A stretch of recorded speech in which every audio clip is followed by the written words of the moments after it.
How to Win Friends and Influence People has been around for generations. We should tell you the book is published by Simon & Schuster, a CBS company. But what's really interesting is that now it's been updated for the digital age. Not bad for an author who got his start early in the last century. Richard Schlesinger of 48 Hours has his story. Dale Carnegie made a fortune by preaching that nice guys can finish first by following the golden rule. And his business is still going strong 75 years after he published his simple recipe for success. Just 2 steps: win friends and influence people.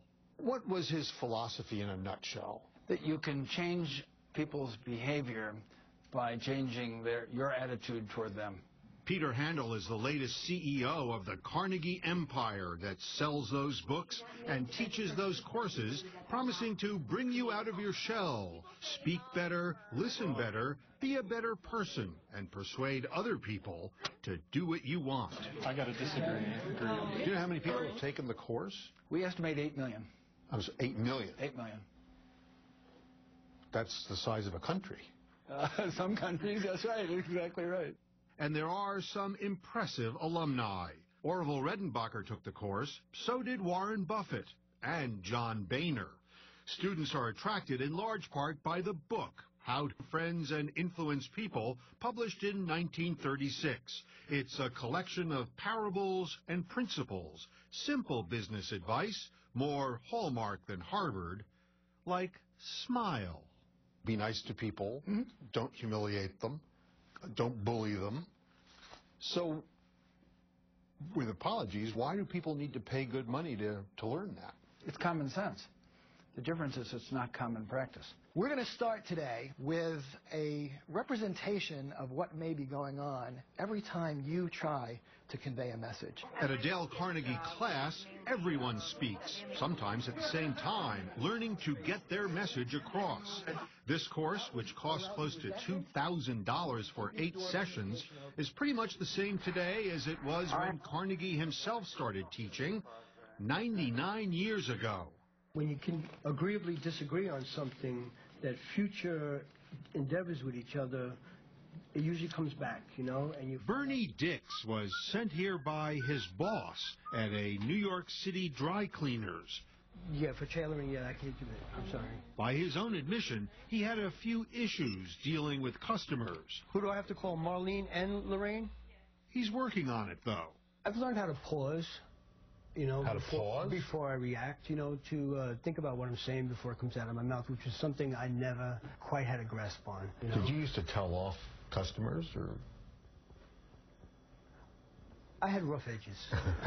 Okay? You get to approach it from a different angle at a future date. You don't close the door. He's a little smoother now, he says, thanks in part to this somewhat chaotic exercise. Okay, 30 seconds, please begin. The Mets As required by Dodd-Frank, they set an unacceptable time debt. You know, 160 in payroll. Where'd you learn from that? 2 people talking at the same time doesn't work. But you didn't need a class to know that, did you? Dealing with the public on a daily basis, you sometimes forget. So when you come back in, we'll straighten all that out. All right? Take care. Dale Carnegie started teaching his classes in 1912. He was born dirt poor on a farm in Maryville, Missouri, but he went to college. The story is he turned to public speaking to win friends in college since he wasn't very athletic and felt inferior to the jocks. After college, he became a traveling salesman. He did well. He tried acting. He did not do well. May I give you one little bit of advice, please? Later in life, he tried acting again. When you're talking to somebody, why not let the other person finish what he's saying? That's Carnegie playing himself in the movie Jiggs and Maggie in Society, starring nobody else most people have ever heard of. Mr. Carnegie, I didn't come here to be insulted. Temper, temper, temper. But by then, in real life, almost everyone had heard of him. Hundreds of thousands had signed up to hear him speak. The man who's enthusiastic will find the scales tipped in his favor, and a man of second-rate ability with enthusiasm will outstrip a man of first-rate ability without enthusiasm. he didn't knock people off their perches, you know. That was, I think that was a secret of his charm for audience, why people like to hear him speak, was that you knew this is a real person talking to you. The late Dorothy Carnegie was Dale's wife. She spoke in this 1994 interview. He's not a stuffy man at all. And he was just so down to earth you felt like you'd known him all your life. He'd been teaching for more than 20 years when an editor for Simon & Schuster took his class and convinced him to write a book, the book that launched the empire. It's estimated that sold more than 30 million copies. This is the original manuscript of How to Win Friends and Influence People. This is under glass preserved, much like the Declaration of Independence and the Constitution are. Brenda Johnson is the keeper of the Carnegie Flame and an indirect descendant of his. She's in charge of the Heritage Room at Dale Carnegie headquarters in Hauppauge, Long Island. It's important to our history. It's a part of who Dale Carnegie was and what this company was about. He wrote How to Win Friends as a textbook to go along with his classes. And now the book has been updated for the digital age.